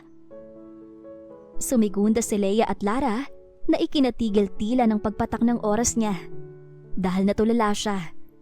Sa tagal nilang nag-uusap ng mga anak, first time hinanap ng mga ito ang kanilang ama. Paano siya magpapaliwanag sa tatlo? Anong sasabihin niyang hindi masasaktan ng mga ito? Naku mga baby, may gagawin na pala si mama. Pasensya na ha, ibababa ko na tong phone. Love you mga anak. Sa kawalang maisagot ay paalam niya sa tatlong anak. Malungkot ang mga ito, pero inunawa siya. Nakakasugat sa damdamin ang kabiguang reaksyon sa tatlong niyang anak. Kanina lang ay ang saya-saya ng tatlo. Sa isang iglapay, biglang malungkot. Ilang minuto din ang lumipas at heto siya tulala. Nag-iisip, naguguluhan sa di alam na gagawin. Malalaki na ang kanyang anak. Tama lang na hanapin ang kanilang ama. Pero paano? Anak, wag mo nang isipin ang sinabi ng triplets ha. Ako nang bahala magpaliwanag sa kanila. Salamat nga pala sa pinadala mong pera. Ibinigay ko na kay Binang para sa kanya. Mensahe ng kanyang ina dahil si Vina pa rin ang katuwang sa pag-aalaga sa kanyang mga anak. Salamat inay. Reply niya. Halos isang oras din ang lumipas bago siya nakatulog dahil sa malalim na iniisip. Samantala si Leonard, abala sa bagong negosyong ipinatayo. Sinimulan niya ang cold chain logistics business. Isang taon na ang nakakalipas at sa loob lang ng isang taon ay nakikita niya ang unti-unting pagtaas ng sales. Dito niya iginugol ang ibang oras bukod sa patuloy na paghahanap kay Camila. Nalaman niyang ginamit na ni Camila ang pera sa card na ibinigay niya rito. Yun nga lang, hindi matrace ang lugar dahil swipe ang ginamit sa pag-withdraw. Gayunman, hindi siya nawala ng pag-asang makita ang mahal niya. Habang tumatagal, nararamdaman niyang nalalapit na ang pagharap nila. Pagdating naman sa kanyang pamilya, ay nakakausap niya ang kanyang ama. Wala naman kasi itong kasalanan sa kanya dahil hindi alam ng kanyang ama ang pagsisinungaling ni na Yvette at ng mami niya. Pero nanatiling matigas ang kanyang puso para sa ina. Nalaman niyang may sakit ang ina. At si Yvette naman ay nasa ibang bansa na kasamang ampon at doon na raw ito for good kasama ang pamilya matapos pabagsakin ang kumpanya ng kanyang ama. At kasalukuyan na lang nasa bahay ang kanyang ama at nag-retire na rin sa trabaho. Wala nang pinaghirapang kumpanya nito pero mayaman ang pamilyang De Castro. Bilyon ang pera sa bangko. Kung gugustuhin, kaya nitong mag-invest muli. Subalit, mas pinili ng ama niyang manatili sa bahay at alagaan na lang ang may sakit na asawa. Sir, good morning! Bati ng kanyang sekretary. Iminwestra niya ang kanyang kamay na tumuloy ito sa loob dahil may iilan siyang pinipirmahang papeles. Nakangiti itong nag-abot sa kanya ng folder.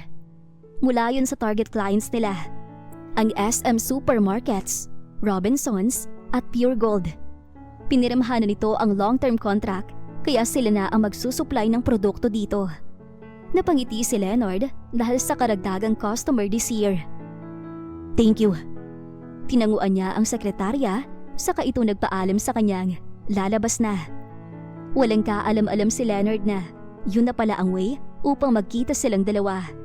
Dahil Pure Gold din ang supplier ng Crave Corner kung saan sa umagang yon patungo si Camila sa supermarket para sa supply. Habang si Leonard naman ay saktong nagde-deliver sa lugar. Pagpasok ng truck, saktong kadarating lang din ang sinasakyang kotse ni Camila. Kasama niya si Sir Kian. Halos sabay pang bumaba ang dalawa at natigilan sa may lobby dahil pamilyar sa kanya ang lalaki. Pero ang inakalang si Leonard ay ito na pala. Saglit siyang natigilan at ganoon din ang lalaki. Natigilan din si Sir Kian na kasama niya at napatingin kay Leonard. Sir Leonard, mauna na po kami sa loob. Uwi ka ng isang tauhan ng lalaki pero nanatili itong talala kay Camila. Excuse me, mukhang kailangan ko ding mauna sa loob. Sabi ni Sir Kian na sa matagal nilang pagtititigan ni Leonard ay walang nais umimik. Nakangiti pa itong nilagpasan sila. Ngayon lang napagtanto ni Camila na miss niya na si Leonard at hindi talaga ito nakalimutan.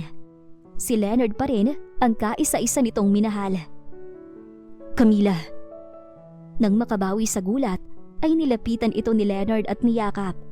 Hindi siya makapaniwalang nasa harapan na ang babaeng matagal niya nang hinahanap. Hindi pumayag si Leonard na maghiwalay pa silang dalawa ni Camila sa pagkakataong yon. Basta na lang, tinangay nito ang kasintahan upang makapag-usap silang dalawa.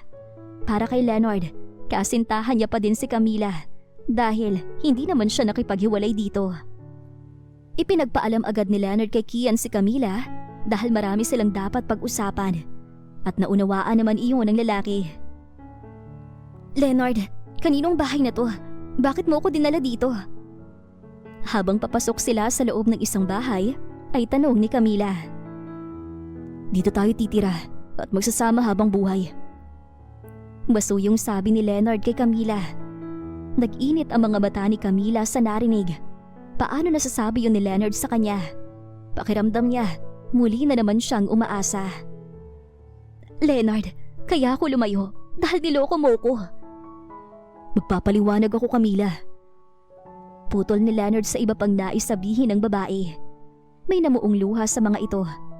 Hawak-hawak ni Leonard ang kamay ng babae mula pagbaba ng kotse hanggang sa makapasok sa loob ng bahay. At ngayon ay yakap na ito ng lalaki. Mag-resign ka na sa trabaho mo dahil simula sa araw na to, mananatili ka na sa tabi ko. Hindi ko hahayaang pagtaguan mo na naman ako. Camila, totoong mahal kita. Lahat ng sinabi ko sa iyo noon, lahat yun, totoo. Ang tanging pagkakamali ko lang, hindi ko nasabi ang tungkol sa past ko. Wala na kami ni Yvette, nasa ibang bansa na siya. Magpapakasal tayo. Ikinulong ni Leonard ang magkabilang pisngi ni Camila. Naroon naman ang takot sa puso ni Camila na baka panibagong kasinungalingan na naman ang sinasabi ni Leonard. Nangako na siya sa sarili na hindi na magpapaloko pang muli kay Leonard. Itinulak niya ito, baka di niya kayang kontrolin ang sariling emosyon. Leonard, tama na yung minsang niloko mo ko. Mapait niyang sabi. Inaamin ko nagkamali ako sa iyo, Camila. Please, this time, paniwalaan mo ko. Naging biktima ako sa kasinungalingan ni Yvette. Pinakasalan ko siya dahil nagkunwari siyang buntis. Please, maniwala ka sa akin. Lahat ng paliwanag ni Leonard ay hindi tinanggap ng babae. Kailangan niyang mapatunayan muna. Ayaw niyang umasa at masaktan muli. Hindi nito alam ang hirap na kanyang pinagdaanan. Nangako naman si Leonard na patutunayan kay Camila lahat ng mga sinasabi nito. Kaya sa pagkakataong iyon, ihaharap niyang babae sa kanyang ama. Baka sakali kapag nakausap nito ang dad niya, ay mapaniwala niya si Camila. Wala namang magawa si Camila dahil ayaw na nga siyang bitawan ni Leonard. Halos itali na siya sa katawan nito. Pinatawagan pa ang kanyang amo na mag-resign siya, pero nakiusap si Sir Kian na hintayin munang makahanap siya ng kapalit niya. At dahil malaki ang utang na loob niya sa mga ito, ay pumayag na rin siya. Pagdating nila sa malaking bahay ng mga De Castro, ay kumakabog ang kanyang dibdib sa kaba. Hawak ni Leonard ang kamay niya, at habang papasok sa loob, ay napapakapit na rin siya sa palad nito. Gusto niyang umatras, ngayong naniliit siya sa kanyang sarili. Napakayaman pala ni Leonard. Halos malula siya sa malawak na bakuran, lalo na nang pumasok sa loob ng bahay. Nagmistula siyang isang langgam sa malawak na pintuan. Isang maid ang sumalubong sa kanila at bumati. Ipinatawag naman ni Leonard ang kanyang ama bago siya inanyayahang umupo sa mahabang sofa. Tinabihan siya nito at nanatiling magkahawak ang kanilang mga kamay. Maya-maya ay narinig nila ang yabag mula sa pinakataas ng hagdan. Naroon ang may edad na lalaki, bagaman matikas pa. Kasama nito ang may edad na babae na halatang napakaganda noong kabataan. Maganda talaga ang jeans na Leonard, kaya hindi nakakapagtaka kung bakit napaka-cute ng triplets nila. Dad, si Camila. Siya ang babaeng matagal ko nang hinahanap. Ang babaeng mahal ko. Agad siyang ipinakilala ni Leonard sa ama nito. Pero tanging sa ama lang kahit naroon ang ina ng lalaki. Sa gulat niya ay bigla na lang siyang niyakap ng ginang at umiiyak. Humihingi ito ng tawad sa kanya na di niya naman maunawaan kung bakit. Nakadama naman siya ng awa dahil ramdam niya ang pag-alog ng balikat nito habang humahagulhol. Totoong umiiyak ang ginang. Ma'am, wala po kayong kasalanan sa akin. Di niya tuloy maiwasan ang pamumuo ng luha. Hindi Camila, kasalanan ko ang lahat. Patawarin mo ko. Sabi nito at biglang lumuhod sa harapan ni Leonard at dito naman humingi ng tawad. Halos kilabutan siya sa ginawa nitong pagluhod sa harap nila. Di walang reaksyon mula sa ama nito. Gaano ba kalaki ang kasalanan nito at ganoon na lang ang ginawa nito? Mabilis niyang itinayo ang ginang dahil naging matigas si Leonard. Sa kanya inalalayang umupo sa sofa. Sa kanya lang naunawaan kung bakit galit si Leonard sa ina nang umalis silang hindi man lang ito kinausap ang ina. Tanging ama lang ang binibigyan nito ng pansin kaya awang-awa siya sa ginang at naiinis siya kay Leonard. Naniniwala na ako sa mga sinabi mo, Leonard, pero maling kamuhian mo ang sarili mong ina. Nagsisisi na siya sa ginawa niya at nagkita na tayo muli. Baka oras na rin para patawarin mo siya. Giit niya. 2 taon nila ako niloko ni Yvette at pinaniwala sa mga kasinungalingan nila. At hindi niya na maibabalik pang mga nasayang na panahon na dapat kasama kita, Camila. Kaya panahon na lang ang makakapagsabi kung kailan ko siya mapapatawad. Nasasaktang saad ni Leonard. Dama niya ang bigat ng kalooban nito. Kaya hinayaan niya na muna. Alam niyang mawawala din ang galit nito para sa ina. Pagkalipas ng 1 buwan sa trabaho bilang cashier, sa katuluyang nag-resign si Camila. May kapalit na rin siya. At sa araw na yon, pauwi sila ni Leonard sa probinsya dahil atat na si Leonard na makitang mga anak matapos niyang aminin ang tungkol sa triplets. Panatag ni rin naman ang loob niya dahil napatunayan niya na lahat ng mga sinasabi ni Leonard ay totoo. Isa pa, nakaredy na rin ang kasal nilang dalawa dahil divorce na ito sa asawang si Yvette. Naging emosyonal ang pagkikita ng mag-aama pagdating nila ni Leonard sa tinitirahang bahay dito sa probinsya. Di makapaniwala ang 3 bata na, sa wakas, may papa na silang makakasama. Umiiyak ang 3 habang yakap si Leonard. At ganon din ang lalaki. Hindi niya akalaing 3 cute na baby ang nag-aantay sa pagdating nila. Buong pasasalamat din ng mga magulang ni Camila na sa wakas ay may ama na rin ang kanilang apo. Matagal na kasing nagtatanong ang mga ito. Madali namang natanggap na mag-asawa si Leonard matapos magpaliwanag ng lalaki sa kanyang ama at ina tungkol sa mga nangyari. Inaamin nito ang mga pagkakamali at kahit si Camila ay nagkamali din naman dahil bigla na lang itong umalis. Pero ang lahat ng yon ay hindi na mahalaga sa kanila, kundi ang ngayon na magkakasama na silang lahat. Dito nila ginanap ang kanilang pag-iisang dibdib ni Leonard.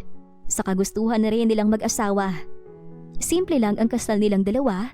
Ang mahalaga ay mag-asawa na sila at wala nang makakahadlang pa. Bago ang kasal, umuwi ang mga magulang ni Leonard dito sa probinsya upang mag-attend at kahit hindi inimbitahan ni Leonard ang ina ay sumama rin ito. Hindi napagod ang ina ni Leonard hanggat hindi ito napapatawad ng kanyang anak.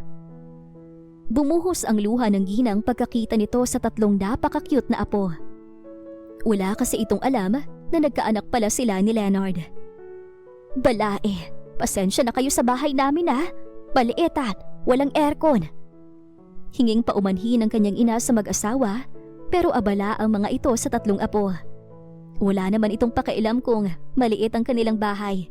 Ang mahalaga ay ang cute na mga apo nito. Matapos ang kanilang kasal, simpleng kasal ni Leonard ay umuwi na sa Maynila ang mag-asawa habang sila ay nanatili rito ng 1 linggo pa. Mamimiss ko ang mga apo ko, anak. Dalasan niyo sanang umuwi rito. Paalis na sila noon bukas at heto, inihahanda niya na ang iilang damit ng anak dito sa silid.